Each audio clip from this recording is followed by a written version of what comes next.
kalian tuh harus tahu prioritas kalian milih penempatan itu apa. Apakah itu money oriented, ataukah itu jenjang karir, ataukah itu beasiswa, ataukah home base.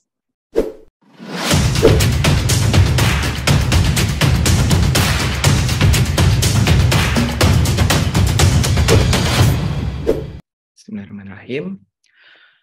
Halo teman-teman semua, Assalamualaikum warahmatullahi wabarakatuh. Selamat datang di Pen Talks atau Penempatan Talks.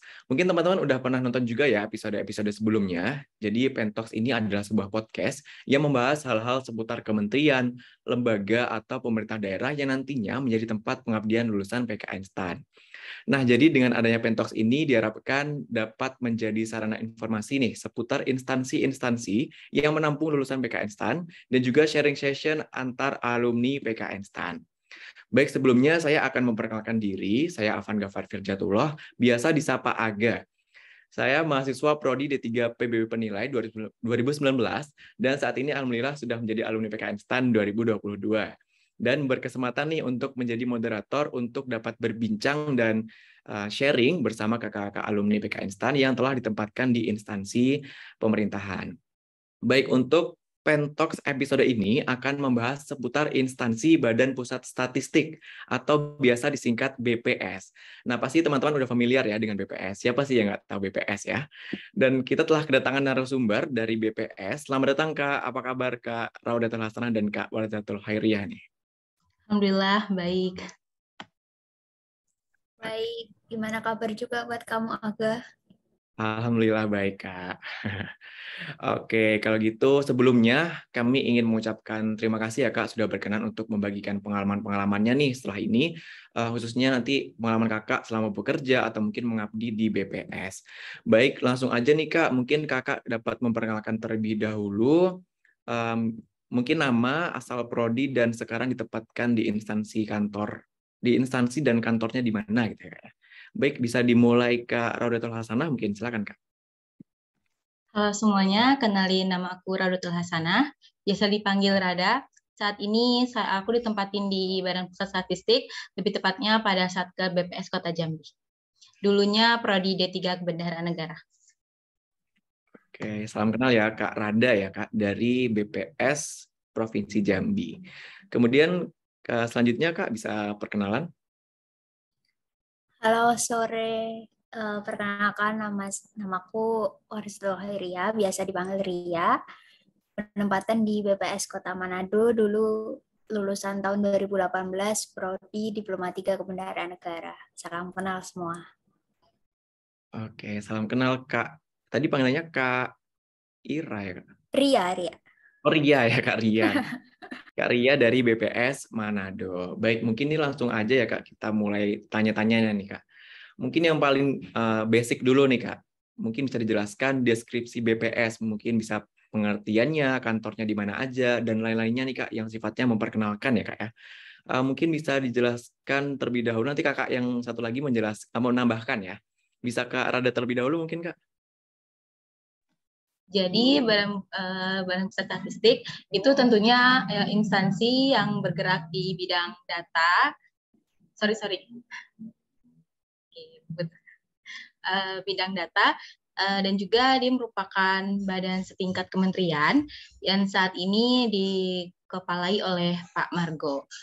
Dan juga instansinya itu bertempat di pusat dan memiliki instansi vertikal yang tersebar pada 34 provinsi di Indonesia, dan tiap-tiap kabupaten juga mempunyai instansi BPS. Itu sih.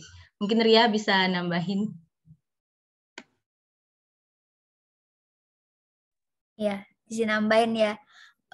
Yang perlu digarisbawahi, ini BPS ya, bukan BPJS. Kali aja orang-orang kenalnya BPJS lebih terkenal daripada BPS. Jadi BPS ini benar yang diberitahu Rada, dia ada di bidang data. BPS ini lembaga pemerintah non-kementerian. Jadi dia sistemnya lembaga, dulu namanya adalah Biro Pusat Statistik, sekarang bernama Badan Pusat Statistik. Badan Pusat Statistik ini memiliki beberapa instansi vertikal di seluruh Indonesia pastinya. Ada di pulau, ada di beberapa pulau, ada di tingkat provinsi, kabupaten, kota. Sama aja kayak yang instansi-instansi lain. Jadi di Badan Pusat Statistik ini di dalamnya tidak hanya ada pegawai atau PNS, tapi kita juga bekerja sama dengan mitra BPS. Jadi kalau mau tahu ya, ibarat kata kalau di perusahaan itu produk-produknya, di BPS ini punya beberapa tupoksi utama yang biasa terkenal, misalnya sensus ekonomi, sensus penduduk, yang sedang kali ini Reksosek. Reksosek ini sebagai wujud peran serta BPS untuk mewujudkan program perlindungan masyarakat. Jadi di Reksosek ini BPS juga bekerja sama dengan Kominfo, Kementerian Keuangan, dan kementerian yang lain. Jadi kalau adik-adik biasa ada orang yang melakukan sensus ekonomi itu dari BPS, sensus penduduk itu dari BPS, kayak gitu kurang lebihnya. Nanti kalau mau detailnya bisa dibaca di peraturan atau bisa PC Kak Rada atau bisa tanya-tanya ya nanti. Terima kasih. Baik, terima kasih Kak Rada dan juga Kak Ria tadi ya. Oh ya Kak Ria tadi untuk BPS kan ada di kabupaten, ada di provinsi. Ini kalau misalkan alumni PKN STAN sendiri, biasanya penempatannya apakah sampai kabupaten atau di tingkat provinsi aja Kak? Yang alokasi kemarin kita tahu bahwa seluruh Indonesia ya yang alokasi kemarin. Tapi kalau alokasi kemarin kan spesifikasinya emang di BPS Pusat, Pusdiklat, Provinsi, dan Kota ya. Tapi kalau ini kita lihat kemarin info-info dari KLP Fest, kita tahu bahwa sampai di kabupaten. Sebenarnya kabupaten kota ini setingkat. Cuma kalau dilihat dari geografis ya, dari letaknya, kalau kabupaten kebanyakan lebih apa? Lebih Di pelosok kota sih. kan biasa di ibu kota provinsi ya. Kalau Iya. kalau di kabupaten berarti lebih ke dalam lagi gitu. Tapi kita lihat sih kemarin kabupaten yang cukup aman ya. Kalau dibilang aman maksudnya terjangkau, masih banyak di Jawa gitu-gitu. Nah, kalau dari ruang lingkup kerjanya di BPS provinsi pastinya ruang lingkup kerjanya lebih luas daripada di BPS kabupaten kota. Tapi ada beberapa BPS kota atau kabupaten yang dia membawahi kota-kota di bawahnya lagi. Macam seperti saya itu BPS Manado, dia mencakup kota-kota yang sekitarnya juga karena dia ada di ibu kota provinsi gitu. Kalau di BPS kabupaten jelas dia mesti banyak ruang lingkupnya karena kabupaten lebih besar ya letak geografisnya daripada kota kayak gitu. Iya benar. Oke, terima kasih Kak Arya dan juga Kak Rada. Jadi teman-teman masih aman ya, kabupatennya itu bukan yang terpencil, jadi masih aman lah ya. Oke, baik. Mungkin ini selanjutnya ya Kak ya. Dulu waktu pilihan penempatan ada pilihan 1, 2, 3 ya Kak ya? Dulu strategi kakak gimana nih Kak untuk memilih pilihan 1, 2, dan juga 3 nih? Bisa Kak Rada deh, silakan Kak, terlebih dahulu. Jadi sebelumnya kebetulan aku emang dari awal daftar itu formasi non-Kemenkyu. Tuh. Waktu milih tentunya kan nyari instansi yang kira-kira bonafitnya banyak gitu ya. Kemarin sih sebenarnya BPS ini ada di pilihan 3. Sebelum milih tapi ternyata pilihan instansi 1 dan 2 aku nggak nerima KBN saat itu. Otomatis yang BPS ini naik ke 1, jadi pilihan satunya itu BPS, yang kedua Kemenkes, yang ketiga Kemenperinsi saat itu. Terus kalau untuk IP sendiri perlu disebutin nggak? Kira-kira? Mungkin kisaran aja deh Kak, di angkatan di mana gitu. Kisaran 3. Kumlot sih, intinya kumlot ke atas gitu. NA-nya tapi nggak yang terlalu tinggi, nggak terlalu rendah sih. Karena SKD aku sendiri nggak yang terlalu tinggi gitu. Jadi masih di tengah-tengah ya Kak. Dan kenapa pilih BPS juga saat itu? Karena pengen pulang ke home base. Kebetulan sekarang ditempatinnya di home base. Dan saat itu BPS di Provinsi Jambi sendiri waktu itu kuotanya 2, di BPS Provinsi dan BPS Kota. Jadi ya udah mumpung ada nih kan, ya udah saat itu milih BPS di pilihan 1 sih. Mungkin kalau Ria bisa sharing lagi. Oke, baik Kak. Sebelumnya Kak Rada, aku mau nanya nih Kak. Tadi kan Kakak di Jambi kebetulan home base. Itu dulu gimana nih Kak? Kakaknya bisa dapat home base nih Kak? Bisa diceritakan mungkin? Jadi kan sama kan, waktu di KLPFS itu ada persebaran formasinya kan. Jadi di BPS di Provinsi Jambi itu ada dua saat itu. Untuk BPS Provinsi Jambi dan untuk BPS Kota Jambi. Terus dan aku juga waktu itu tuh pernah nanya sama waktu lagi nge-zoom-nya itu kira-kira nanti waktu kita misalnya udah masuk nih ke BPS, yang nentuin kita ke instansi mana itu lewat apa? Itu lewat IPK. Karena aku ngerasa mungkin, kayaknya bisa gitu ya. Ya udah sih. Saya itu milih BPS karena itu. Dan saingannya sih saat itu juga nggak banyak. Karena waktu tahun 2021 itu yang milih BPS bisa dikategorikan sedikit. Waktu itu. Gitu. Jadi, alhamdulillah ya Kak bisa balik ke home. Ya, balik ke home base. Gitu. Baik, terima kasih Kak Rada buat sharingnya. Selanjutnya Kak Ria bisa ceritain nih Kak dulu pilihannya waktu penempatan Kak. Kalau Kak Rada ini sisi pilih penempatan dan dia dapat ya. Kalau aku ini kebalikannya Kak Rada. Jadi sebelumnya aku mau ceramah dulu nih ke adik-adik nanti yang nonton Pentalks ini. Aku mau bilang, pilihan penempatan itu jangan berharap kamu masuk deh. Itu aja yang paling pertama. Kamu boleh milih, tapi kamu jangan 100% berharap dan yakin kamu masuk. Karena apa? Karena kalau kamu 100% kamu yakin kamu masuk, efeknya ini bakal panjang. Misalkan kamu tidak masuk di pilihan itu. Contohnya aku ini.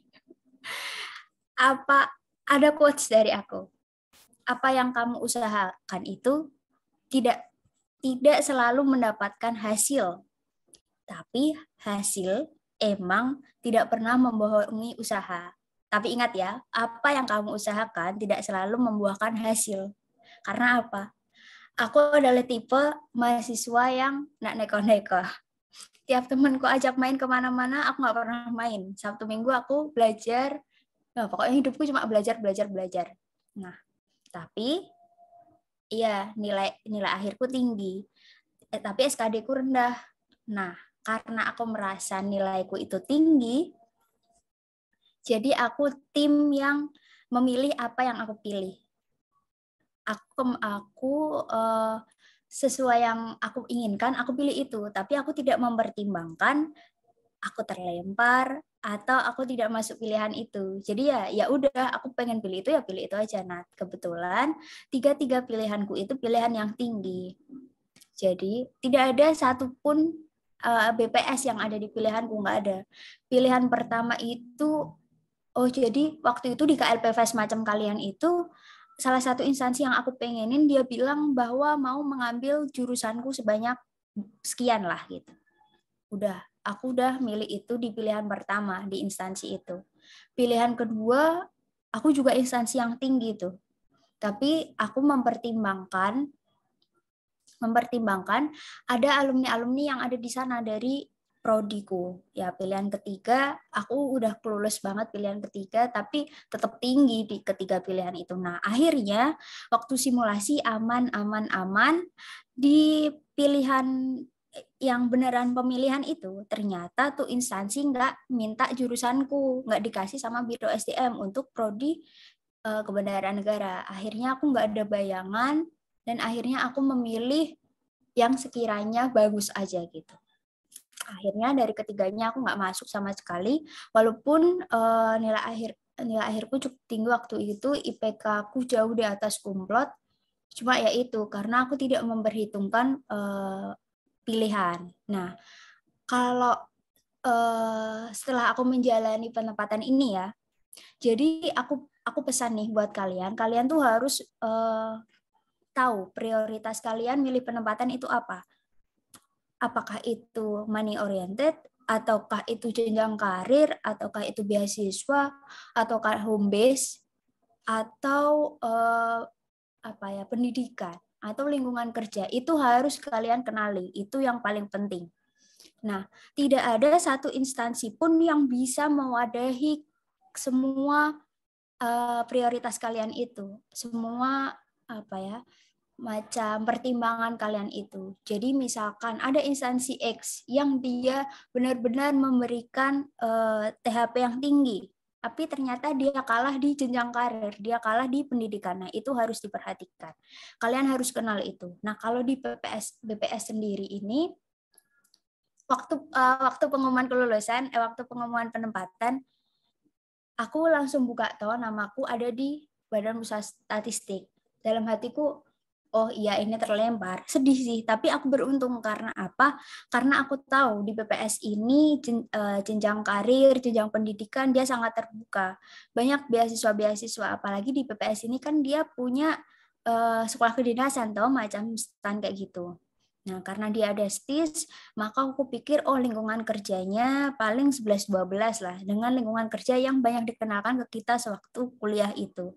Selain itu juga paling juga dia jenjang karirnya ada. Karena kan walaupun dia punya kedinasan, kita kan ada di bidang yang berbeda. Jadi di BPS itu untuk jurusan kita emang ditujukan di situ, nggak yang lain-lain, nggak kayak yang di instansi-instansi yang banyak diomongin orang, oh ini masuk sebagai pengelola APBN misalnya, tapi kenyataannya dia di fungsi yang lain gitu.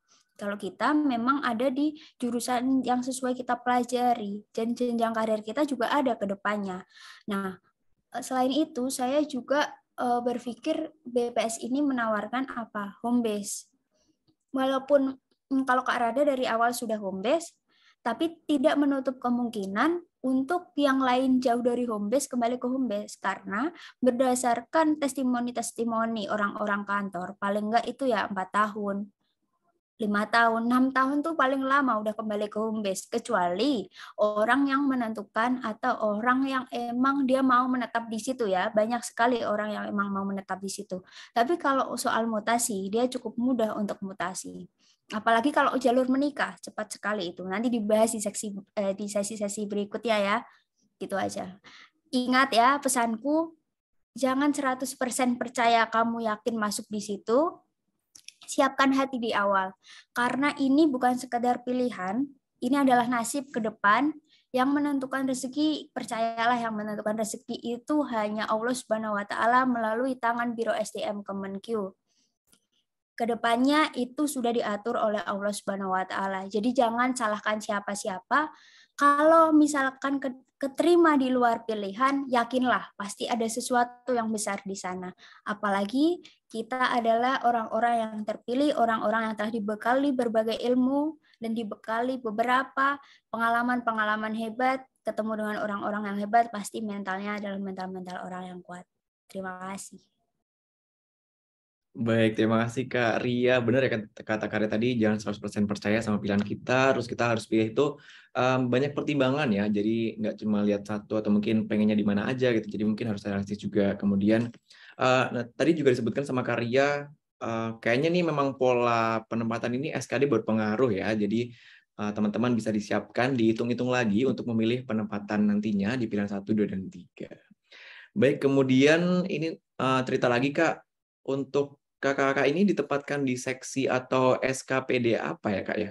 Dan job desk-nya gimana? Mungkin bisa Kak Rada terlebih dahulu Kak. Oke, jadi semua lulusan STAN alhamdulillahnya kami ditempatin di subbagian umum. Kalau kan ada 2 tuh di BPS provinsi, itu ditempatkannya di bagian keuangan BPS provinsi. Kalau yang kayak aku sama Ria itu kan di BPS kota kan, itu ditempatinnya di subbagian umum, lebih spesifiknya sih keuangan gitu. Jadi alhamdulillah semua lulusan STAN ditempatinya di situ, nggak ada yang di luar dari tupeksi kita sih. Dan kita juga langsung fungsional. Jadi untuk CPNS ini jabatan kami udah penugasan Pranata Keuangan APBN Terampil. Nanti mungkin ada UKOM lagi, ujian kompetensi dari Kementerian Keuangan, baru nanti mendapatkan SK fungsional gitu. Jadi ya di subbagian umum keuangan semuanya. Oke, baik Kak Rada. Kalau Kak Ria gimana Kak? Berarti sama ya Kak ya? Sama, cuma kalau yang di pusat ya, yang di pusat ada yang di Biro Keuangan. Kalau di Satker misalnya kayak Pusdiklat, si Pusdiklat itu ada di ini juga sih, di umum. Tetap di keuangan, tetap di administrasi.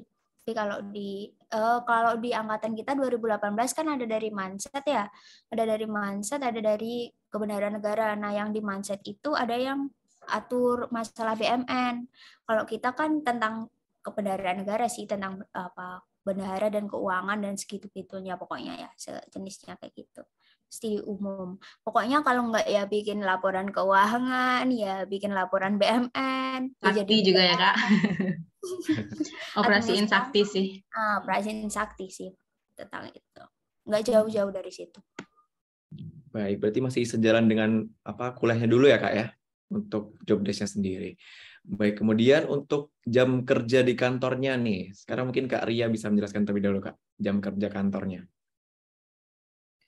Jam kerja formalnya ya, yang resminya ya 7:30 sampai jam 4 ya, kalau Senin sampai Kamis. Kalau hari Jumat 7:30 sampai jam 4:30 kan, karena kan ada Jumatan toh. Tapi nggak resminya ya banyak sih. Jam kerja nggak resminya sampai malam. Karena kalau di nggak tahu ya kalau di kota lain, karena kalau di kotaku kan di sebagian umum itu cuma ada 3 orang, cuma ada kasubag, bendahara, dan aku. Nah, sedangkan pekerjaan di sebagian umum tuh banyak banget. Kayak kerjanya nggak habis-habis. Sabtu Minggu pun mau diambil, itu juga nggak habis gitu. Nggak tahu itu kenapa kayak gitu. Pokok setiap hari tuh ada aja pekerjaan tambahan. Tapi ya masih seputar di sebagian umum. Nah, jadi ya aku kerja ya yang nggak resmi ya paling ya jam 7 jam 8 paling baru pulang gitu. Banyak sekali pekerjaan. Mungkin karena emang stafnya kurang ya di tempatku, mungkin kayak gitu. Oke, baik Kak Ria, terima kasih. Berarti tetap ada tambah-tambahnya ya Kak, mungkin karena pekerjaannya terlalu banyak gitu ya Kak ya. Baik, kemudian Ya, nih bisa diomongin untuk kayak itu. tadi iya benar Kak. Tadi udah jam kerja, sekarang beban kerjanya nih Kak. Gimana kira-kira? Apakah berat atau mungkin tadi udah disinggung sedikit ya sama Kak Ria. Mungkin bisa ditambahin langsung deh Kak untuk beban kerja di kantor Kak. Seberat apa sih? Beban kerja nggak berat-berat amat sih.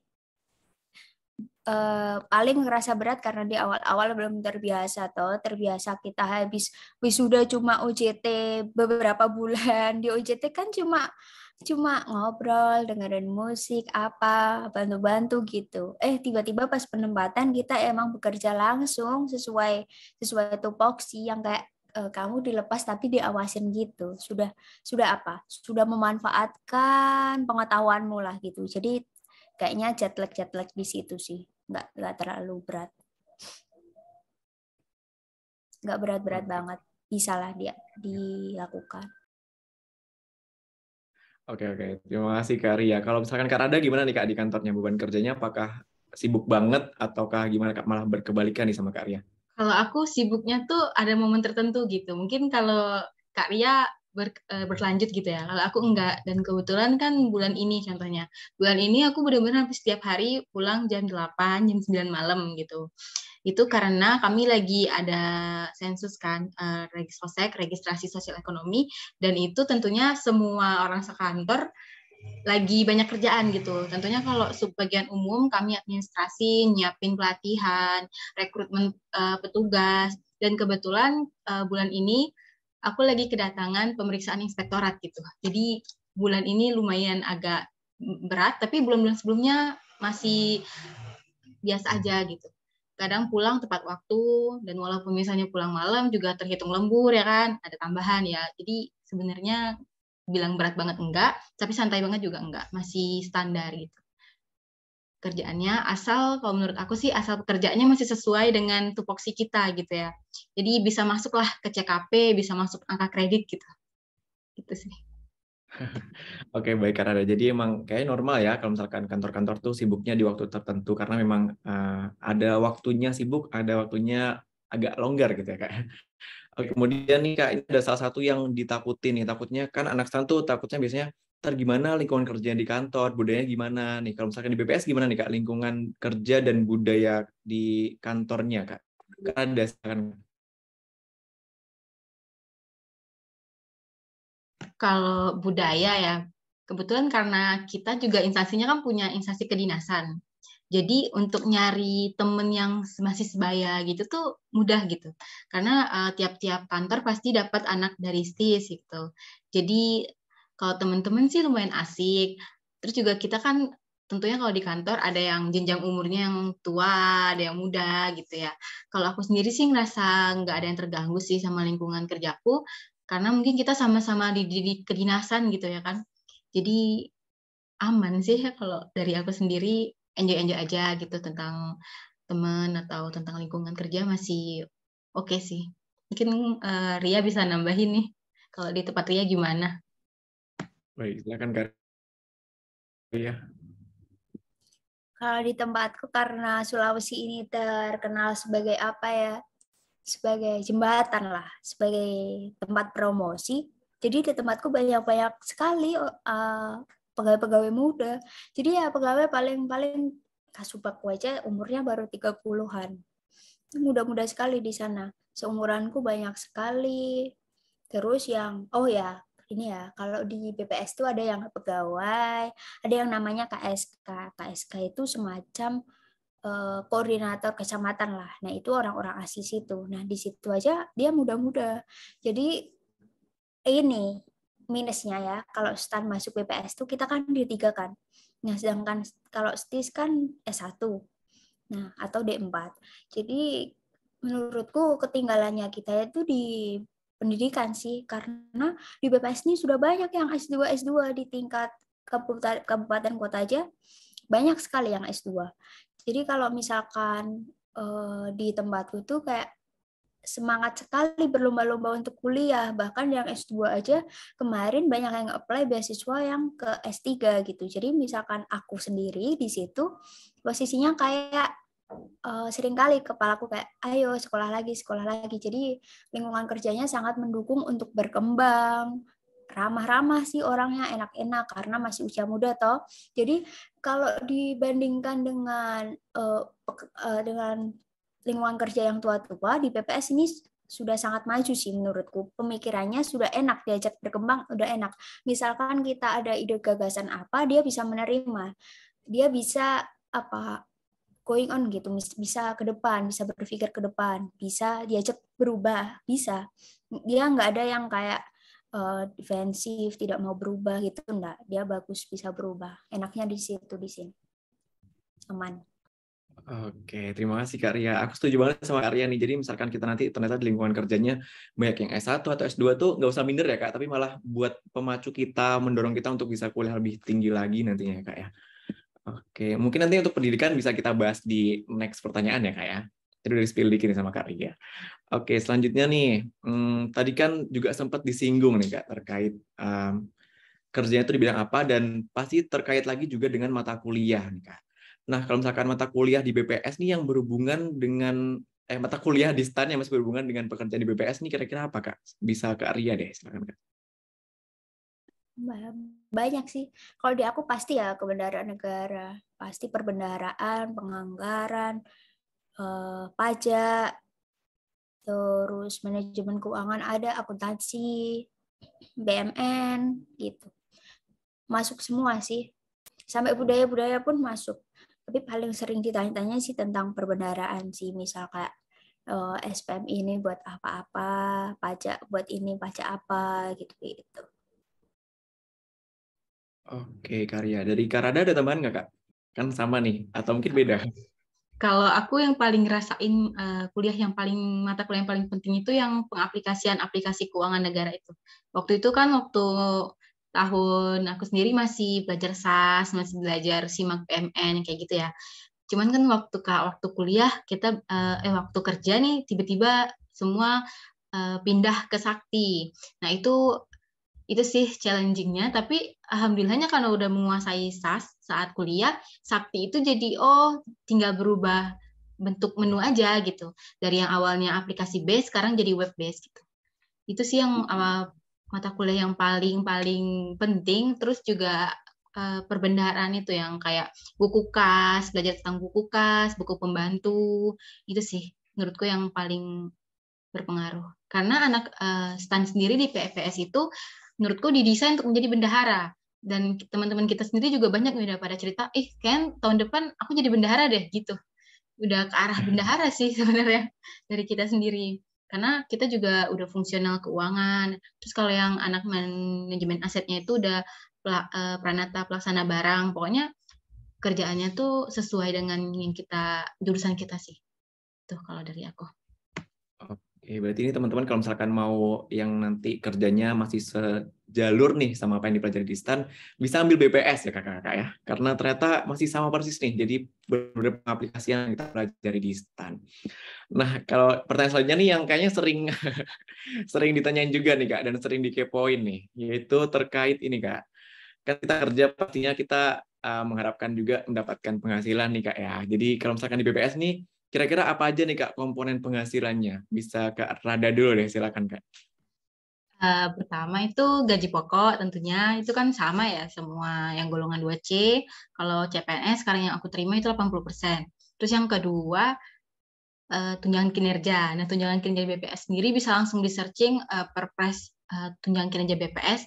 Itu yang terbaru, itu kalau kata anak Twitter sih Kementerian Middle ya kan, jelata berapa ya? Kalau aku baca di Menfes itu jelata 4 ya katanya. Pokoknya yang masih middle gitu. Masih middle, terus uang makan juga dapat sama sih dengan peraturan golongan 2 itu sekitar 35.000 satu hari. Terus uang lembur di BPS juga lemburnya dibayar. Mungkin kalau tempat lain ada yang lemburnya nggak dibayar, kalau di BPS lemburnya dibayar dan nggak pernah macet sih. Cuma kalau di tempat aku nggak pernah macet. Terus ini sesuai dengan pengelola ya kan, apa sih jabatan. Aku dapat juga honor pengelola keuangan. Kebetulan saat ini jadi staf gaji yang PPABP, pengelola anggaran belanja pegawai. Terus kalau penghasilan tambahan-tambahan lain kayak mungkin karena di BPS ada pelatihan, contohnya kayak misalnya kita mau ngadain sensus atau survei, itu tentunya ada pelatihan untuk mitra-mitranya kan, petugasnya gitu. Itu biasanya orang subbagian umum selalu jadi panitia. Itu mungkin bisa salah satu komponen penghasilan juga sih, walaupun nggak tiap bulan gitu. Itu sih yang setiap bulannya. Oke, terima kasih Rada. Kalau Kak Arya gimana nih Kak? Ini ya yang dicari ya. Apa-apa guys, ya gitulah. Emang kita hidup pakai uang. Komponennya ya komponen ya sama sih kayak yang lain, cuma bedanya kan kita sudah kelas jabatan 7. Kalau di lain kan paling kelas jabatan 6 toh. Kita kelas jabatan 7 fungsional, jadi pasti ada selain gaji utama, tunjangan kinerja, kita juga dapat tunjangan fungsional nantinya kalau sudah PNS. Kalau sekarang masih tunjangan umum. Habis tunjangan itu kita masih dapat honor pengelola ya. Masih dapat honor pengelola. Nanti misalkan kamu jadi operator Saiba atau jadi operator BUMN pasti dapat itu honor. Nah, untungnya lagi kalau di BPS ini banyak perjadin. Kalau di luar, kalau di kementerian pasti ada perjadin yang jauh-jauh. Kalau di BPS ini kan misal di kabupaten kota ya lingkupnya cuma kabupaten kota. Cuma perjadin ini seminggu sekali pasti ada, pasti ada. Seminggu sekali, sebulan bisa lah kamu hidup pakai gapok dan perjadin sudah bisa. Kadang kalau ada event-event gede bisa kamu hidup dengan perjadin juga bisa. Banyak perjadin di sini. Cuma supervisi juga banyak lah pokoknya. Nanti pasti kamu mesti kalau masuk di BPS kayak oh uang ini sudah tidak dipakai, sudah tidak perlu uang itu. Mungkin mau nambahin juga nih. Syukur dong, banyak banget ternyata di dalamnya itu. Alhamdulillah gitu. Selain komponen-komponen yang utama. Nanti komponen-komponen utamanya bisa ditabung. Kalau yang lain sama sih, uang makan juga segitu, tunjangan. Kita 80% OTW gak sih? OTW. Doain semoga tahun depan kita sudah nggak di middle lagi. Udah ada harapan-harapan bagus ini. Gitu guys. Terus juga mau nambahin kalau yang di provinsi, ini kan kebetulan aku sama Ria di kabupaten kota ya kan. Jadi perjadin kami ya perjadin dalam kota gitu namanya. Kalau yang di BPS provinsi itu perjadinya ke kabupaten-kabupaten. Dan kalau aku tanya sama temen-temen yang di provinsi itu setahun bisa 4 sampai 5 kali bahkan lebih. Karena memeriksa, jadi keuangan provinsi itu memeriksa keuangan di kabupaten atau kota. Dan itu juga agak lumayan lah ya kan untuk penghasilan tambahan gitu. Kalau yang di kabupaten kota ya di dalam kota itu aja, walaupun memang sebulan itu pasti ada aja 2 sampai 3 kali. Jadi ya untuk jajan sehari-hari itu lumayan lah. Terus juga yang pelatihan. Jadi sering nginep di hotel itu juga orang BPS kalau udah lagi musimnya pelatihan itu ya story-story anak BPS itu lagi di hotel aja semua gitu. Itu sih sebenarnya pengalamannya. Ya, terus kalau di BPS kan banyak kegiatan toh, itu sering dapat honor Pokja gitu karena dia banyak kegiatan. Pokok cari instansi kalau kalian money oriented, cari instansi ya minimal ya 80% banyak kegiatan, banyak kerjaan, pasti banyak duitnya di situ pasti. Oke, siap. Berarti di BPS ini banyak ya komponen penghasilannya ya. Nggak cuma tukin atau mungkin gaji pokok doang nih. Oke, tadi aku highlight lagi, Kak. Kalau untuk CPNS dapatnya berapa persen ya, Kak? Kak 80%. 80. Tukin juga 80. Itu sama untuk kantor ya, Kak, berarti ya, Kak? Iya, sama semua.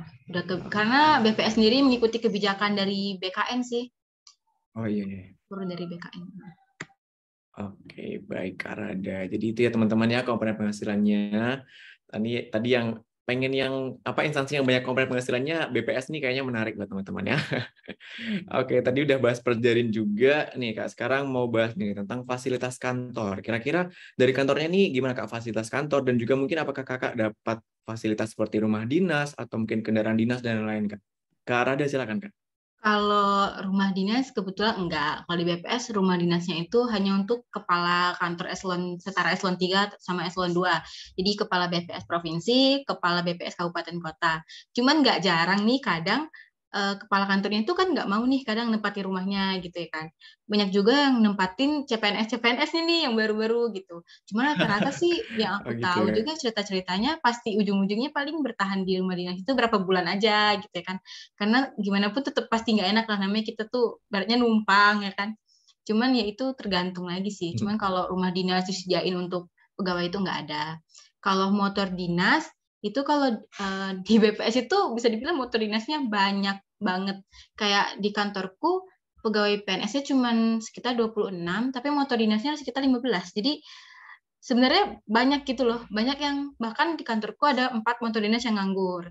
Cuman motor dinas BPS ini yang terbaru kalau di kantorku motor yang terbaru itu cuma ada 3, yang lainnya motor-motor lama yang tahun-tahun 2010 ke bawah, 2011 2012 gitu sih. Cuman kalau emang kita butuh motor nih, CPNS yang butuh motor itu biasanya langsung dikasih, walaupun kadang mungkin bukan atas nama dia tapi kan dipinjemin gitu untuk sehari-hari gitu aja sih kalau motor dinas. Terus kalau laptop itu dapat, karena aku operator sakti itu dapat laptop dinas, dapat laptop kantor di BPS juga bisa dibilang banyak banget karena kan segala sesuatu data yang BPS olah itu pakai PC, pakai laptop. Jadi bisa dibilang kalau fasilitas yang kayak gitunya tuh lumayan. Cuman kalau fasilitas kantor, aku bisa bilang nggak semua kantor BPS itu mewah gitu.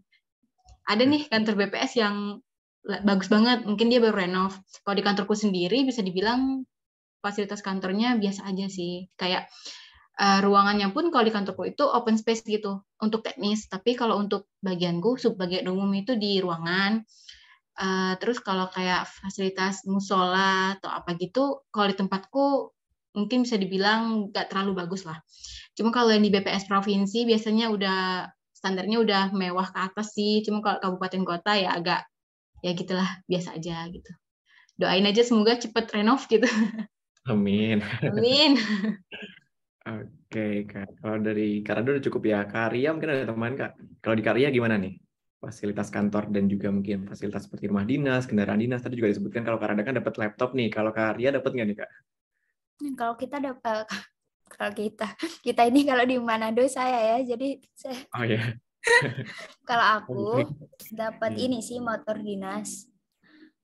Karena kantorku ini habis kebakaran, jadi masih tergolong baru-baru saja direnovasi. Jadi bagus sih fasilitas kantornya. aku dapat motor dinas masih tahun 2018, masih baru-baru motor dinas di kantorku. Kalau di BPS ini, kalau terkait motor dinas gampang sih. Dan orang-orang di sini murah hati, jadi banyak yang nggak kepake itu motor dinas, padahal banyak sekali motor dinas dan masih baru-baru. Kalau di tempatku kayak motor metik banyak banget. Tapi emang kalau rumah dinas sesuai yang dibilang Rada sih, cuma ada buat eselon 3, eselon 2. Tapi kadang ada yang nggak pakai juga. Untuk fasilitas kantor ya benar kata Rada, ada yang kurang, ada yang pas-pasan, ada yang biasa aja. Tapi kebanyakan pas sih, yang nggak jelek, yang nggak bagus gitu. Kalau dibandingin dengan instansi kita yang asli itu, kalau dibandingin dengan instansi kita yang asli, ya jauh sih fasilitas kantornya. Nggak semilenial itu, tapi ya cukup lah buat bekerja gitu. Fasilitas yang lain, misal laptop bisa dapat, motor bisa dapat gitu. Baik, terima kasih Kak Rada. Kak Arya berarti hampir sama ya. Bahkan sama sih sebenarnya ya. Jadi kalau masalah fasilitas BPS aman gitu ya Kak ya. Oke, kalau gitu lanjut nih Kak. Untuk di BPS sendiri nih Kak, untuk jenjang karirnya gimana Kak? Mungkin Kak Arya bisa jawab terlebih dahulu Kak. Jenjang karir aman sih di sini. Di sini nggak ada sikut-sikutan, nggak ada yang kayak senior lebih dulu, apa lebih dulu, karena kita kan punya porsinya masing-masing nih. Kalau lulusan STAN ya di keuangan, di administrasi. Jadi misalkan nanti kamu kuliah lagi, misal kamu masuk BPS dan kuliah lagi, pasti bisa jadi analis, bisa jadi pokoknya. Tapi kalau di sini sudah fungsional semua, jadi ikutin aja jabatan fungsional yang ada sesuai dengan formasi yang dibutuhkan gitu. Aman. Kalau mau naik pangkat di sini nggak ada yang dorong-dorongan gitu, misalkan senior lebih dulu, ini nggak boleh, nggak ada kayak gitu, aman. Bahkan di sini tuh suratnya terbuka loh, misalkan, oh ini ada formasi ini butuh minimal pendidikannya gini, masa kerjanya minimal sekian, itu bahkan kita disuratin dari pusat kayak terbuka, semuanya itu terbuka. Nanti misalkan ada tugas belajar atau apa di BPS sangat terbuka, bahkan kayak setiap provinsi harus nyumbangin ya siapa yang mau tugas belajar dari kabupaten kota siapa gitu. Bagus kalau di sini. Lihat aja nanti di ini list-list jabatan fungsional, di situ ada kok, misalkan awalnya Pranata Keuangan, nanti polnya apa, di situ ada ya, pokoknya sesuai itulah. Bahkan kita bisa sampai Madya. Madya itu ya paling tinggi sih. Gitu. Aman. Aman nih Kak, lancar berarti ya, alhamdulillah nih. Kalau misalkan Kak ada tambahan Kak untuk jenjang karir Kak di BPS? Di BPS itu sendiri kalau jenjang karir sama yang kayak Ria bilang tadi, ibaratnya kalau kita mau nih, asal kalau di kantorku sendiri ya, lebih banyaknya itu orang udah nih kayak ibu-ibu yang nggak kuliah lagi misalnya ya. Dia disuruh kuliah nggak mau, padahal udah jadi tuh kayak atasan-atasan tuh sangat mendukung untuk kuliah gitu loh. Jadi asal kamu tuh mau, asal kamu ada kemauan, itu pasti diperbolehkan kuliah. Cuman kan karir itu naik tuh satu linear lah sama pendidikan gitu ya. Pendidikan naik, karir juga naik kalau di BPS gitu. Dan pengakuan untuk pendidikannya juga cepat. Jadi misalnya kita kuliah, kita udah lulus, ya paling berapa bulan lah itu udah naik gitu. Jabatan kita sebagaimana mestinya dengan peraturan gitu sih. Nggak ada kayak, kamu nggak boleh naik dulu karena kamu junior, enggak sih. Itu kayak, dan contohnya kalau kita kan fungsional kan, kalau aku fungsional sekarang masih pranata terampil pula gitu. Kalau mau naik jadi penyelia, jadi analisis itu boleh asal sesuai dengan peraturan aja, nggak boleh nggak ada yang nahan gitu sih, lebih ke situ. Oke, terima kasih Kak. Oh iya Kak, mungkin ini biasanya kalau misalkan lebih umum di kita tuh ini ya Kak ya, kalau misalkan kita habis kuliah, terus misalkan S1 gitu kan ada penyetaraan golongan Kak. Kalau di BPS berarti gimana Kak? Langsung naik gitu Kak? Atau? Iya, langsung. Jadi di tempatku baru aja waktu aku baru masuk, ada yang penyetaraan S2. Langsung. Sebagaimana mestinya misalnya dia udah memenuhi syarat dari BKN, bagaimana untuk naik pangkat, itu langsung sih. Kayak kita nih, aku misalnya kuliah, sekarang masih golongan 2C. Misalnya S1 kan 3A. Itu langsung diproses biasanya. Dan nggak nunggu lama gitu sih. balik lagi kalau BPS itu kalau dalam hal kepegawaiannya dia nggak punya aturan secara spesifik sendiri, pasti dia selalu mengikuti BKN. Jadi BKN ngomong A ya dia A juga gitu, sesuai peraturan dari BKN. Baik, berarti izin meluruskan ya, kalau yang itu, yang pendidikan misal habis S1, S2, kalau S2 emang langsung, tapi kalau S1 sesuai peraturan BKN harus UKOM ya, kalau misalkan di fungsionalnya, tapi kalau di pangkatnya bisa penyetaraan. Ya, harus UKOM. Pokoknya mengikuti aturan BKN lah ya. Pokoknya BKN, aturan umum lah. Aturan umum. Kalau S2 bisa langsung. Gitu, iya siap Kak. Untuk UKOM-nya sendiri gimana Kak? Apakah reviewnya nih gimana nih Kak? Udah pernah dengar belum Kak? Kak Ria deh. Review UKOM ya. Ya yang penting belajar pasti bisa sih. Katanya nggak sulit-sulit banget kok. Kalau dulu kan emang ada jalur ini ya, langsung penyetaraan. Kalau sekarang harus UKOM itu baru. Tapi katanya ya aman-aman aja sih, orang-orang pada bisa kok nyatanya. Berarti kita juga bisa. Iya, pasti ya Kak ya. Berarti seputar ini ya Kak, seputar BPS gitu ya Kak pertanyaannya, atau seputar pendidikan kita Kak? Apa itu?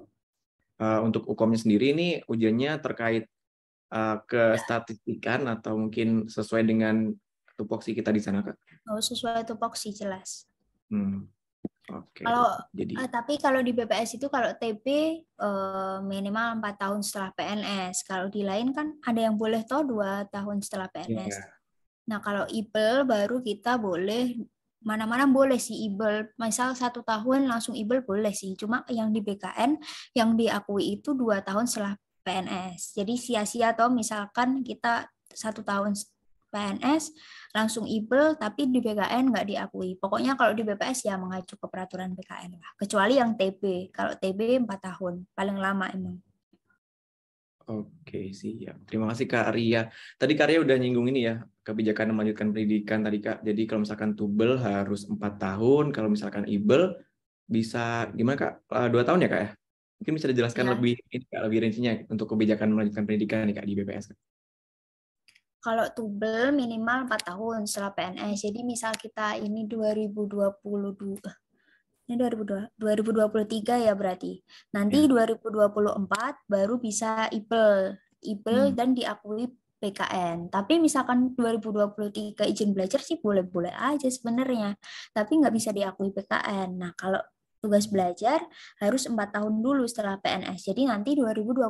Nah, masalahnya di BPS ini ada begini, tugas belajar minimal 4 tahun setelah PNS dan maksimal 25 tahun umurnya. Sedangkan kita lulus tuh 21 tahun toh. Lulus 21 tahun, berarti 4 tahun selanjutnya kita sudah 25 tahun. Nah, di umur 25 tahun ini berarti kesempatan terakhir kita untuk tugas belajar. Jadi misalkan kita nggak lolos, tetap izin belajar toh. Nah, maka dari itu yang bakal, kalau kata senior-senior, itu yang bakal disesuaikan nanti di BPS. Itu bisa diomongin masalah tugas belajar.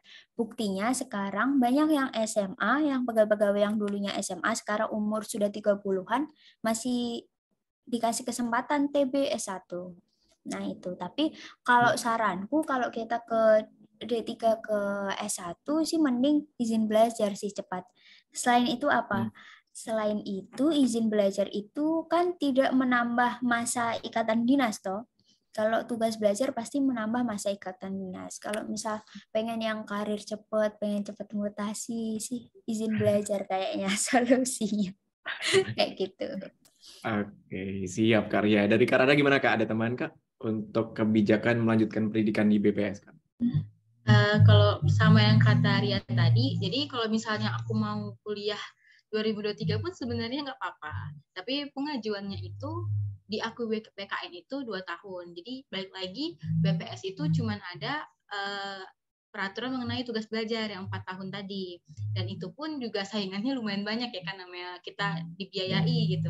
Tapi kalau untuk izin belajar sendiri, kayak kalau misalnya kamu mau kuliah, mengajukannya pun juga langsung auto ACC sih gitu, nggak ada yang nahan, nggak usah deh kamu kuliah dulu gitu, nggak, sangat-sangat terbuka aja, asal kita ada kemauan untuk belajar, kuliah lagi gitu, nggak stuck di zona nyaman. Iya benar. Berarti di BPS nih mendukung banget ya kita untuk melanjutkan pendidikan, Kak. Mungkin aku ya ada pertanyaan sedikit nih, Kak. Untuk tubel kan biasanya kita di kampus STAN ya, Kak. Kalau misalkan tubel di kampus lain, kira-kira apakah diperbolehkan atau tidak ya, Kak? Malahan kalau di BPS sendiri, kebanyakan tubelnya itu di univ yang kerjasama. Yang aku tahu itu univ yang kerjasama itu UB, UGM, mungkin Ria bisa nambahin nih, agak lupa. ITB ada gitu. Karena lulusan STAN yang di BPS itu kan baru dari sekitar 3 tahun yang lalu, jadi belum ada sih kayaknya yang lanjut ke STAN. Cuman kalau aku pribadi sendiri pun kalau misalnya TB, kayaknya aku pengennya ke univ sih, nggak ke STAN gitu. Dan itu lebih lebih bagus aja karena univ-univ yang kerja sama BPS ini lumayan bagus kan, kayak UGM. Kalau orang yang di kantorku itu sekarang lagi tubel, tapi tubel S2 sih. Itu lagi di UGM sekarang. Kayak gitu.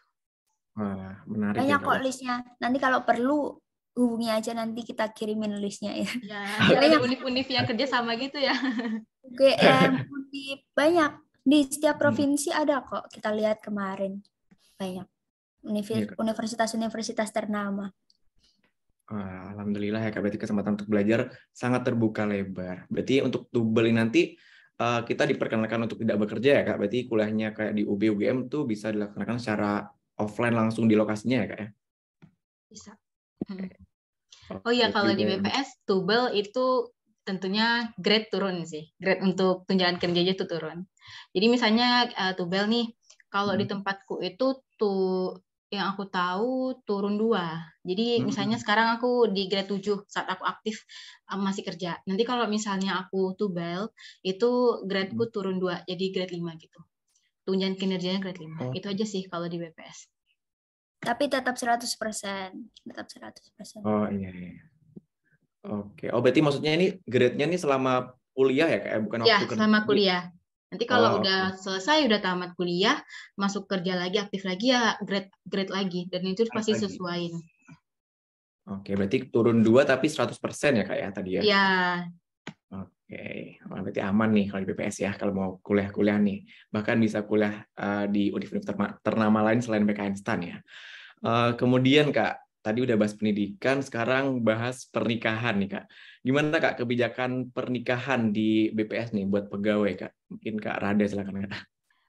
Bisa dibilang nih, BPS itu ada sebutan BPS, Biro Perjodohan Statistik. Karena mereka sangat menjunjung tinggi untuk suami istri itu dalam satu kota, bahkan satu kantor. Itu sangat, jadi mereka paling anti LDM sih, bisa dibilang. Jadi kalau misalnya, dan makanya mutasi tercepat di BPS itu mutasi menikah. Jadi syaratnya itu kalau kita nikah sesama PNS itu kita nggak ada batasan mengikuti suami. Tapi kalau suami kita misalnya bukan PNS itu maksimal pindah mutasi mengajukan dengan alasan ikut suami itu 3 kali. Itu aja sih.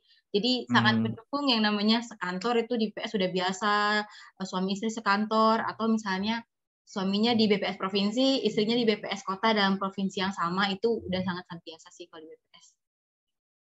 Oke, berarti untuk mutasi khusus yang pernikahan tadi nggak harus menikah sesama BPS ya? Nggak harus. Jadi makanya kalau nih teman-teman misalnya masuk BPS terus tempatin jauh, pengen pulang ke home base, ya paling cepat menikah. Menikah. Iya benar-benar Kak. Oke, Kak Ria ada teman nggak untuk pernikahan ini Kak? Oh, kebijakan pernikahan itu di BPS juga udah ada ya di perkanya. Dia bilang mutasi mengikuti suami walaupun suaminya itu non PNS seperti yang dikasih tahu Rada tadi bisa. Ada dia rinciannya, ada BUMN misalkan apa swasta dia boleh. Jadi enggak melulu harus satu BPS atau satu PNS, harus sama-sama PNS enggak boleh. Jadi ya aman lagi nih. Misalkan kamu sebelum penempatan terus kamu sudah ada calon dan ada rencana menikah, itu pasti aman lagi. Bisa itu. Jadi kalau mau masuk BPS, cari jodoh dulu, baru masuk BPS. Itu aman, tentram, uang aman. Benar. Itu ya tips dari Kak Arya dan juga Kak Rada ya. Kalau misalkan mau mutasi cepat, ya cari jodoh nanti di home base.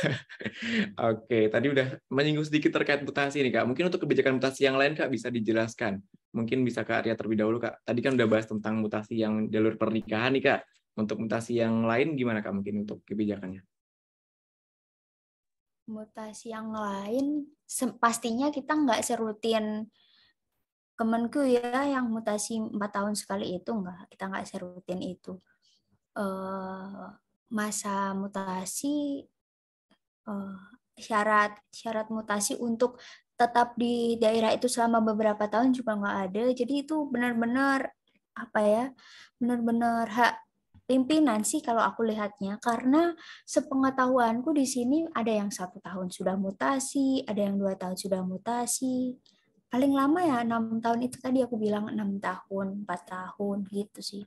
Mutasi kalau ini plusnya di BPS, mutasi ini nggak harus kayak misal harus satu wilayah, enggak. Misal kamu pengen mutasi langsung balik home base pun bisa. Bisa mengajukan ya Kak? Iya, bisa mengajukan. Bisa mengajukan misal kamu sudah 4 tahun nih di Manado, terus kamu pengen balik ke home base, atau kamu mau ke pusat, atau kamu mau kemana, bisa. Nggak harus, karena di Manado berarti harus mutasi di Sulawesi, nggak ada peraturan kayak gitu. Boleh sih. Asalkan instansi yang kamu mau mutasi itu menerima dan di sini melepas, boleh. Aman. Oke, baik. Berarti aman ya untuk mutasi, bisa mengajukan ya Kak ya. Ada teman Kak Rada, silakan Kak. Kebanyakan orang-orang BPS yang mutasi itu ada 2 kemungkinan sih.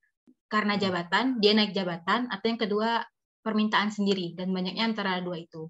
Contohnya kalau di tempatku misalnya nih, ada yang jabatan sebelumnya itu eselon 4 atau kasubag umum di kabupaten kota. Dia mutasi jauh, lumayan jauh, tapi dia naik jabatan. Nah, itu kan namanya pilihan.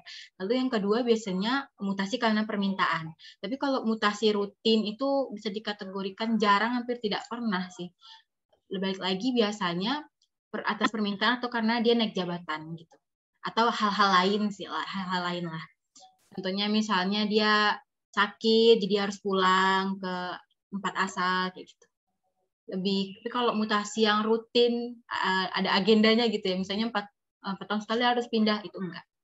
Oh, gitu. Dan mutasi di BPS itu paling banyak masih dalam satu provinsi aja. Kalau emang misalnya mutasinya karena jabatan. Contohnya nih, misalnya aku di kota. Nanti di provinsi misalnya kekurangan orang. Jadi aku tiba-tiba keluar SK, aku pindah ke sana. Itu memungkinkan banget. Jadi biasanya karena kebutuhan organisasi sih, lebih ke arah situ pindahnya. Tapi kalau kebutuhan organisasi nggak jauh-jauh banget ya, pasti di Nah, sekitar. nggak jauh. Biasanya tuh kota ke provinsi, kabupaten ke provinsi. Kalau dari provinsi itu biasanya kalau orang udah di provinsi, udah biasanya netap sih. Kecuali dia mau pindah karena alasan apa, atau dia memenuhi kebutuhan yang di kabupaten kota gitu. Mutasinya lebih ke masih dalam satu provinsi. Kalau antar provinsi itu biasanya atas pengajuan gitu, atas keinginan sendiri, permintaan biasanya. Iya, jadi kalau lebih manusiawi sih mutasinya di BPS ini. Paling lama ya 4 tahun lah kamu bisa balik ke home base, dan banyak banget yang balik ke home base. Kayak tidak hal yang mustahil untuk tidak kembali ke home base. Banyak. Terus kalau di provinsiku itu ada yang namanya reward and punishment sih. Tapi itu kebijakan kepala. Jadi kalau reward ya, misalkan kamu kinerjamu bagus, kamu akan didekatkan secara cepat di home base-mu. Kalau kamu ada kesalahan yang fatal, bisa dimutasi ke tempat-tempat yang dalam tanda kutip gitu, yang perlu perubahan. Gitu. Tapi kalau misalkan kamu normal-normal aja ya, 4 tahun paling sudah balik dengan keluarga. Bahkan ada yang mutasi permintaan sendiri untuk menemani orang tua karena dia anak tunggal dan orang tuanya sendirian, itu bahkan di ACC loh. Oke, siap-siap. Berarti mutasi aman ya. Alhamdulillah kayaknya BPS nih aman ya buat mutasi ya, lancar dan gampang nih. Nah, ini tadi kan mutasi Kak, kalau misalkan pengen tetap di home base terus juga bisa ya Kak ya? Atau mungkin kan karena tadi nggak ada mutasi rutin nih Kak, kalau saya perhatikan. Iya, jadi kemungkinan semutasi-mutasinya aku nih, misalnya aku nggak di Satker yang sekarang, itu mutasinya paling ke provinsi atau ke kota sebelah atau kabupaten sebelah, dan itu pun biasanya kalau orang udah menduduki kota, itu mutasinya ke provinsi, biasanya gitu. Kadang dari kabupaten, makin mendekat ke ibu kota provinsi aja sih sebenarnya kalau mutasi. Dan biasanya finishnya itu, kalau kita nggak menduduki jabatan kepala ya tentunya. Kalau kepala kan ya kadang menempati di mana-mana. Kalau kayak masih staff, ibaratnya masih fungsional, kayak aku paling mutasinya ke provinsi atau kabupaten sebelah kayak gitu. Nggak bakalan pindah provinsi sih. Kemungkinan bakalan di home base terus. Kecuali misalnya tadi yang kayak menikah, misalnya dapat jodohnya orang jauh nih, nah mungkin bisa mengajukan untuk pindah ke sana. Tuh. Oke, tadi kalau nggak salah tadi saya highlight kalau misalkan mutasi pengen tetap di home base itu paling ntar mutasinya mendekat ke ibu kota provinsi ya Kak ya? Ya, biasanya ke provinsi sih. Baik, oke. Terima kasih ya Kak untuk penjelasan yang terkait mutasi ini udah sangat detail dan ternyata di BPS tuh santai ya mutasinya, jadi bisa kita mengajukan dan juga kita bisa tetap di home base juga. Oke, kemudian nih untuk ini masing-masing sih Kak ya pertanyaan setelah ini ya. Jadi aku pengen nanya nih Kak, ada nggak sih Kak culture shock yang dialami selama bekerja di instansi BPS ini Kak? Mungkin dari kotanya ya Kak atau mungkin provinsi yang Kakak tempati sekarang gitu. Ada nggak culture shock dan juga gimana nih cara Kakak mengatasinya? Mungkin Kak Ria dulu nih Kak, silakan Kak. Culture shock kalau aku ke pekerjaan teknisnya sih. Karena aku kan awalnya nggak ngerti tuh istilah-istilah apa, kayak sensus apa, bedanya sensus sama survei apa, terus sensus ini tuh berapa tahun sekali, terus macam kayak di situ kan ada jabatan-jabatan nggak, statistisi ngapain, KSK ngapain, nah kayak gitu-gitunya aja sih. Cuma ada lama-lama juga mengerti. Terus kalau di sana, kalau di sini ada kayak penjamin kualitas, fungsinya dia apa gitu. Kan walaupun kita di keuangan sama administrasi kan kita juga apa ya, secara tidak langsung kita bersinggungan toh dengan teknisnya itu pasti dia mengajukan, misalkan dia mau minta uang, oh buat acara ini, misal kayak realita SBH gitu, apa itu realita SBH, kita nggak tahu gitu ya, paling di situ aja sih, selain itu enggak. Kalau culture shock di kotanya, ini kan pertama kali aku keluar dari Jawa toh, aslinya aku dari Jawa Tengah, dengan budaya yang benar-benar Jawa yang kayak halus gitu kan, kayak semuanya super halus, super tertata gitu. Terus aku ke luar Jawa yang, oh Tuhan, ternyata seperti ini di luar Jawa, Kak. Budayanya jauh berbeda. Kalau di Jawa kayak sunyi, sepi, tenang, damai, kalem gitu. Kalau di sini dia Manado ini kayak KLE. KLE iya, di sini banyak dunia malam, banyak kehidupan euforia gitu. Banyak mall berjajar.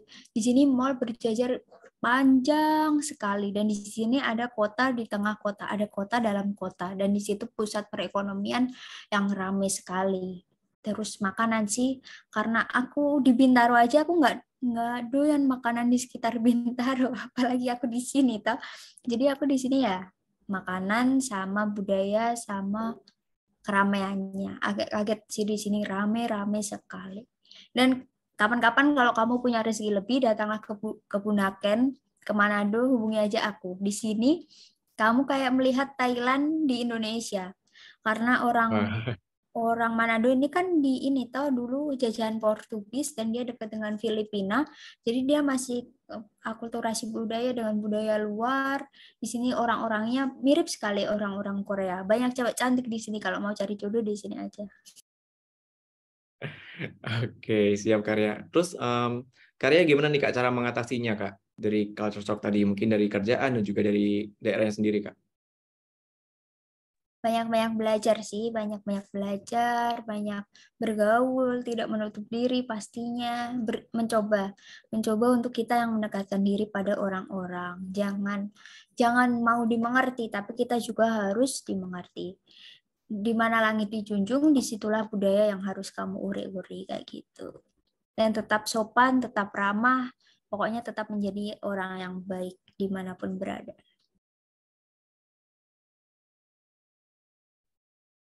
Baik.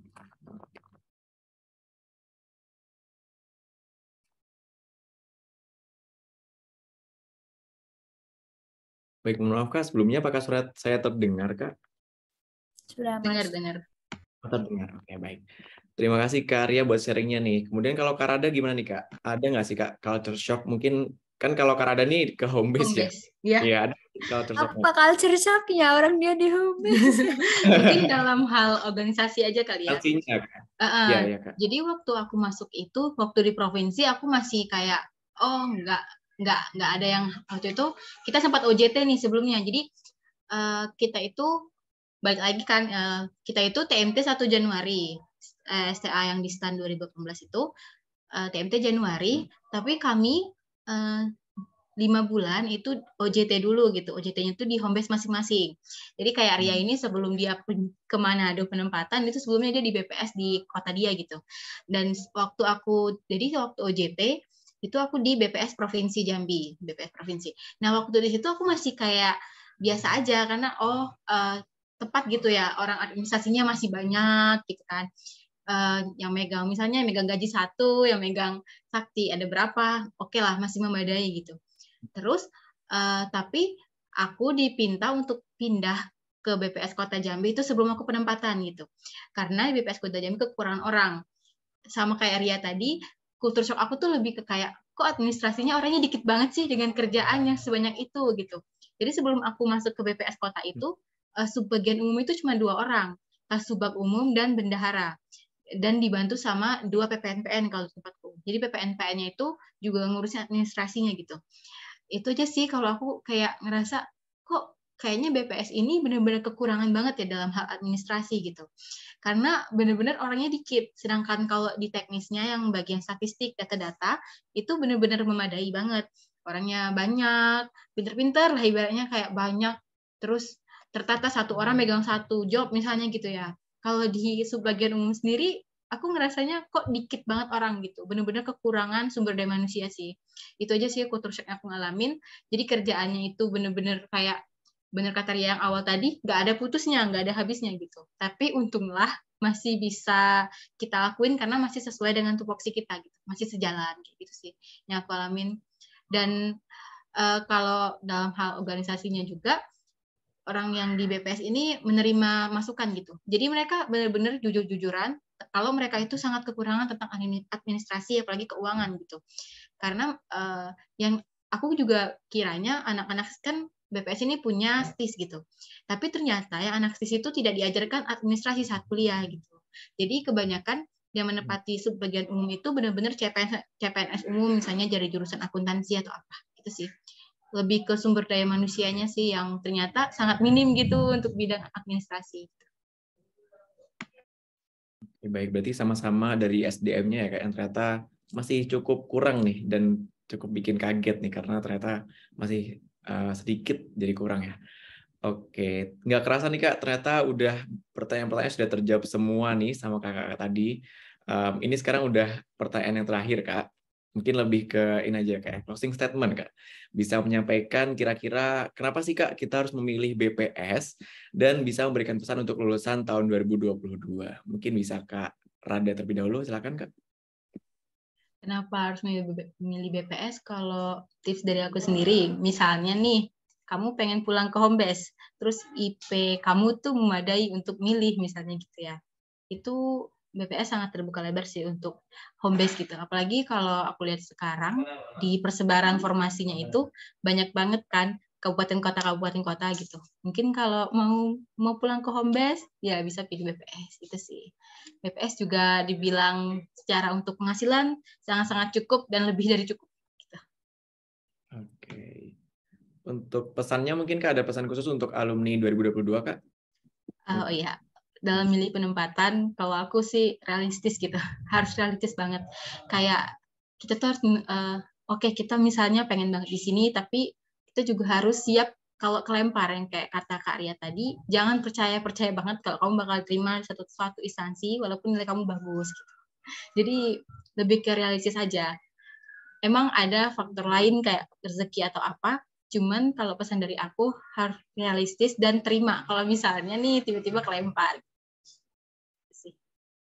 Dan ikuti survei penempatan dari angkatan karena itu sangat-sangat berguna. Jadi jangan nggak mau ikut gitu. Itu sangat-sangat berguna.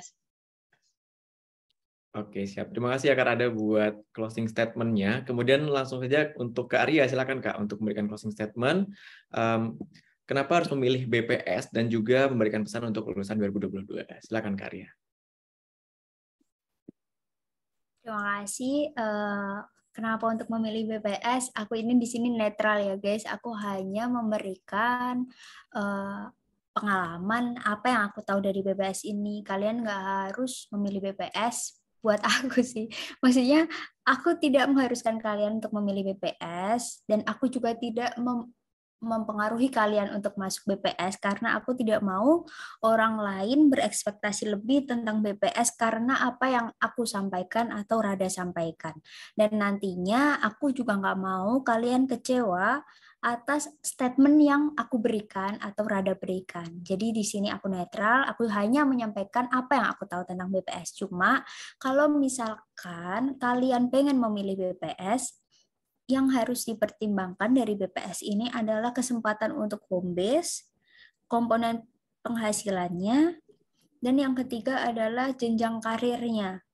Bahkan untuk pendidikan, BPS ini memberikan peluang yang sangat lebar, peluang yang sangat besar bagi kalian untuk melanjutkan pendidikan.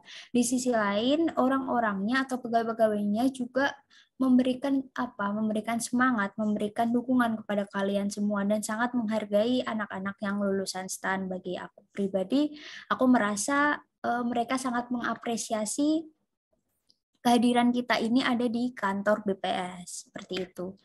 Dan di BPS ini tidak ada persaingan yang ketat untuk naik pangkat. Mereka sangat memberikan peluang bagi siapapun dan kapanpun untuk naik pangkat atau mutasi, itu yang perlu dipertimbangkan. Untuk THP kita juga tidak kecil, juga tidak pas-pasan, kita lebih dari cukup. Dan kalau boleh kasih bocoran, BPS ini akan beranjak dari jelata bukan ke lebih jelata ya, tapi ke lebih yang tinggi. Semoga itu akan terrealisasi tahun depan dan akan memberikan kesejahteraan yang lebih bagi anak-anak STAN yang nantinya masuk ke BPS. Akhir kata, aku mau kasih pesan buat adik-adik angkatan bawah ini. Yang pertama, jangan congkak, jangan merasa PKN STAN adalah adalah lembaga yang paling mewah, paling bisa diandalkan, karena waktu di kantor itu banyak sekali orang-orang yang di atas kita.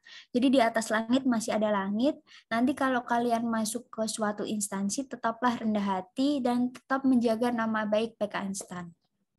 Jangan kalian berubah karena lingkungan yang ada di dalam, tapi kalian harus tetap berpegang teguh terhadap prinsip yang telah kalian emban, terhadap apapun yang telah kalian pelajari. Kalian jangan pernah mau berubah untuk hal-hal yang lebih buruk dari instansi itu. Misalnya instansi itu ada kekurangan tertentu gitu. Jangan mau berubah.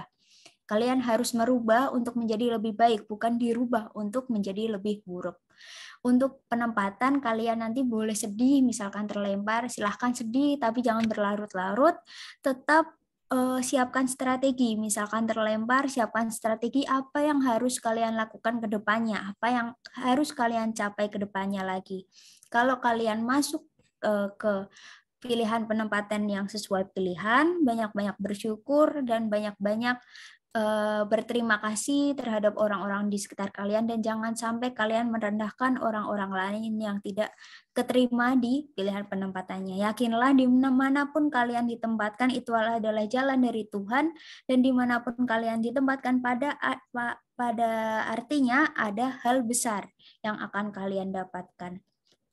Dan berapapun penghasilan kalian nanti, yakinlah itu adalah yang sesuai dengan kebutuhan kalian. Jangan pernah patah semangat dan tetap menjadi ASN terbaik lulusan PKN STAN yang bisa diandalkan namun tidak berbesar hati atau tidak sombong. Terima kasih.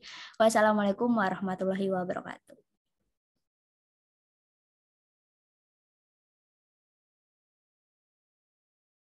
Baik, terima kasih Kak Rada dan juga Kak Ria untuk closing statement-nya dan juga untuk pesan-pesannya. Teman-teman bisa diperhatikan ya pesan dari Kak Rada dan juga Kak Ria tadi. Baik, akhirnya sudah terjawab semua hal-hal yang perlu kita ketahui nih dari BPS, mulai dari tadi deskripsi, beban kerja, komponen penghasilan, kemudian kebijakan menunjukkan pendidikan, mutasi, dan lain-lainnya setelah BPS sudah terjawab. Dan kami juga ingin mengucapkan terima kasih kepada Kak Rada dan juga Kak Ria yang telah berkenan untuk memberikan sharing untuk kita semua tadi ya Kak ya. Semoga apa yang disampaikan oleh Kak Rada dan juga Kak Ria tadi atas sharingnya tadi bisa bermanfaat khususnya buat teman-teman alumni 2022 atau STS 19 nih dalam memilih instansi untuk mengabdi atau bekerja nantinya. Baik, terima kasih juga kami ucapkan kepada teman-teman yang sudah stay nonton sampai akhir. Semangat, semoga diberi penempatan instansi yang terbaik dan sesuai dengan keinginan. Oke, sebelum saya tutup tadi, kalau misalkan ada mau pertanyaan bisa hubungi kemana nih Kak Rada dan juga Kak Ria? Mungkin Instagram atau mungkin sosial media lainnya Kak? Mungkin ke Instagram dulu kali ya. Kalau Instagram aku sendiri @radahahasanah. Mungkin bisa tanya ke Kak Dian gitu. Ke Dian bisa juga ditanya ke Dian. Oke, Karya mungkin Kak? Karena Instagramku hilang ditelan hacker, jadi bisa via Twitter ya nanti. @warzatul WARDZATUL atau via WA, nanti kasih aja WA-nya yang ini yang kalian hubungi ke kita. Baik, terima kasih Kak Rada dan juga Kak Heria. Sekali lagi terima kasih atas sharingnya. Kalau begitu saya agak pamit. Mohon maaf apabila ada kesalahan maupun kekurangan. Akhir kata, wassalamualaikum warahmatullahi wabarakatuh.